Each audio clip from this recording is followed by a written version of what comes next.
السلام علیکم دوستانو، په دې هیله چې ټول به راته روغ او جوړ یاست. د لاهور قلندرز لوبډلې مینوالو ته د ډیر مبارک وي.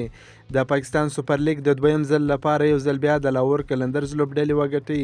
په وروستۍ لوبه کې عبدالله شفیقي او راشد خان زبردسته لوبه د دوی دپاره ترسره کړل. راشد خان یقینا په زړه پورې زبردسته بالینګ په وروستۍ لوبه کې ترسره کړ چې د لاهور قلندرز لوبډله یې اتله کړه. په 2023 کال پاکستان سوپر لیګ کې د لاهور قلندرز او ملتان سلطان دواړو ښې لوبې ترسره کړې. په روان لیګ کې دواړې لوبډلې یو د بل سره 4 ځله مخامخ شوې چې 3 لوبې لاهور او یوه لوبه ملتان لوبډلې وګټل. په نننۍ لوبه کې هم ملتان لوبډلې ډېرې زبردسته بهترینه لوبه نندارې ته وړاندې کړه. یوازې په یوه منډه یې دغه لوبه وبایلل. دا لوبه د لاهور قلندرز او ملتان سلطان لوبډلې ترمنځ ترسره شول. لاهور قلندرز لوبډلې د لوبې پچه وګټل، په خپله د توپوهنې پرېکړه وکړه. په ټاکل شوو 20 اورونو کې د 6 لوبغاړو په سوځېدو سره 200 منډې جوړې کړې چې عبدالله شفیقي زبردسته ښایسته لوبه ترسره کړه. په 40 بالونو باندې 65 منډې جوړې کړې او کپتان شاهین شاه پریدي په وروستیو کې ډېره چټکه لوبه ترسره کړه. په 15 بالونو باندې 44 ناسوځېدلې منډې جوړې کړې.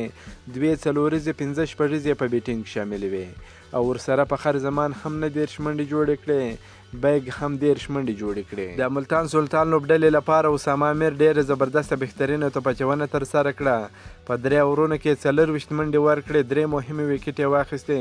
خوشدل شاه، احسان الله او انور علي یوه ویکټ ترلاسه کړه. د 200 منډو هدف په تعقیب کې ملتان سلطان لوبډلې توپخانه پیل کړل چې په لومړي سر کې ډېر ښه روان وه، خو په وروستیو کې بیا دوی ویکټې د لاسه ورکړې او په وروستیو کې په یوه منډه باندې دغه لوبه وبایلل. ملتان سلطان لوبډلې په ټاکل شوو 20 اورونو کې د 8 لوبغاړو په سوځېدو سره 199 منډې جوړې کړې. په یوه منډه باندې دغه لوبه وبایلل. د دوی لپاره ریلی روسو 52 منډې جوړې کړې، کپتان محمد رضوان 34 منډې جوړې کړې او ډیوډ 60 منډې جوړې کړې. خوشدل شاه 25 منډې جوړې کړې.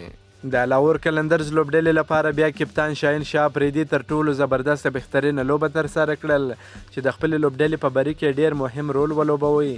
په توپخانه کې هم ډېر زیاته چټکه توپخانه ترسره کړل او په توپچونه کې هم په 4 اورونو کې 50 منډې ورکړې، که څه هم منډې ډېرې ورکړې خو دلته بیا 4 مهم لوبغاړي وسوځول. راشد خان په 4 اورونو کې 26 منډې ورکړې، 2 لوبغاړي وسوځول. ډیوډ ویسا بیا 1 لوبغاړي وسوځوي.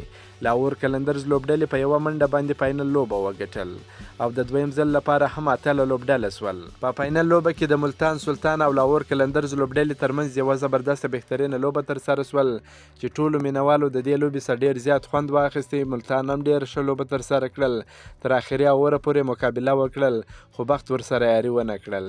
یو ځل دی بیا هم د لاهور قلندرز ټولو مینوالو ته مبارک وي.